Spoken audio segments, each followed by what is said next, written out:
अक्सर आपने ये देखा होगा कि आर्मी कमांडर के बाल हमेशा छोटे ही होते हैं। आखिर ऐसा क्यों? वजह काफी इंटरेस्टिंग है, शायद आप नहीं जानते होंगे। आर्मी कमांडर के मेंबर्स को हमेशा सर पर हेलमेट पहनना पड़ता है और भी कई ऐसे टूल होते हैं जो उनको सर पर लगाने पड़ते हैं और इसमें उनके बाल छोटे होंगे तो उनको बहुत ही ज्यादा आसानी भी होगी। इसके अलावा गोली फायर करते वक्त या फिर दूरबीन देखते वक्त उनके बाल आगे आ सकते हैं जो उनके लिए खतरनाक भी हो सकता है। और आपको तो ये पता ही होगा कि आर्मी को दिन रात मेहनत करनी पड़ती है, इसी बीच अगर उनके बाल बड़े होंगे तो उनको बहुत ही ज्यादा खुजली और फंगल इन्फेक्शन भी हो सकता है। दोस्तों, इस इंजीनियर बर्ड की कलाकारी देखकर आप भी यही कहोगे, क्या बात है सर, क्या बात है सर। क्योंकि जहाँ कई पक्षी अपना घोंसला छोटी मोटी लकड़ी के टुकड़े और घास फूस से बनाते हैं, वहीं ये पक्षी अपनी कलाकारी दिखाते हुए बिल्कुल इंसान के घर की तरह मिट्टी से अपना घर बनाते हैं, जो देखने में बिल्कुल काबिल तारीफ है। और ये इंसानों की बस्ती के पास रहना पसंद करते हैं, जो हैबिटेटेड पार्क, गार्डन और जुटे हुए खेतों के पास अपना घोंसला बनाते हैं, जो देखने में बिल्कुल एक तंदूर के जैसा लगता है, जिसकी वजह से ये रेड ओवन बर्ड के नाम से भी जाना जाता है। और ये पक्षी अर्जेंटीना देश का नेशनल बर्ड भी है।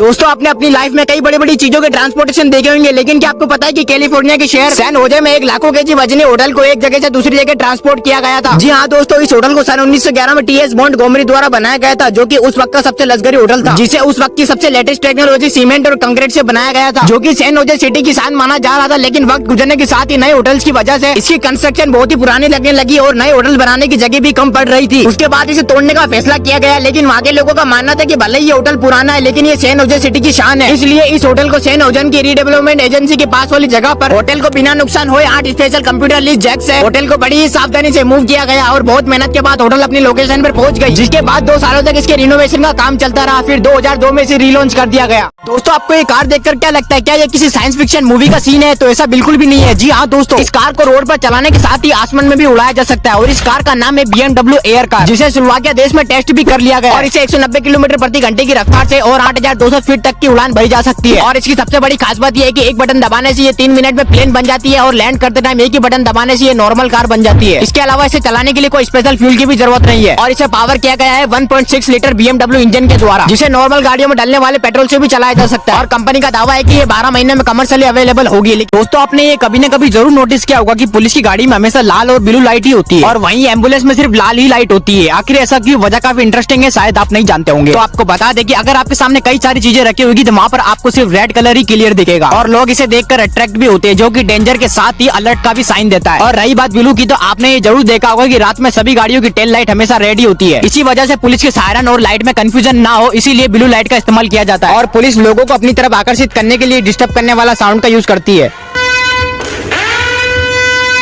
एक ऐसा गेम जिसकी वजह से लोगों के घर ब्लास्ट होने के साथ ही उनकी मौत भी हो गई। जी हाँ दोस्तों, इस गेम का नाम है फायर फेरी, जिसमें छोटे बच्चों को ये कहा जाता है कि आपको आपके घर में आधी रात को गैस को चालू करने के बाद उसे बिना बंद करे ही सो जाना है और ये बात आपको किसी को भी नहीं बतानी होगी, यहाँ तक कि अपने पेरेंट्स को भी नहीं। और इस गेम में ये कहा जाता है कि अगर आप ऐसा करके सुबह उठोगे तो आप फेरी बन जाओगे, जो कि बहुत ही बड़ा झूठ है। लेकिन बच्चे तो मन के सच्चे होते हैं और वो इस बात को सच मान लेते हैं, जिसकी वजह से चाइना समेत कई देशों में घर ब्लास्ट हुए और कई लोग इसकी वजह से अपनी जान से हाथ धो बैठे। इसके बाद इस गेम को पूरी तरीके से बंद कर दिया गया।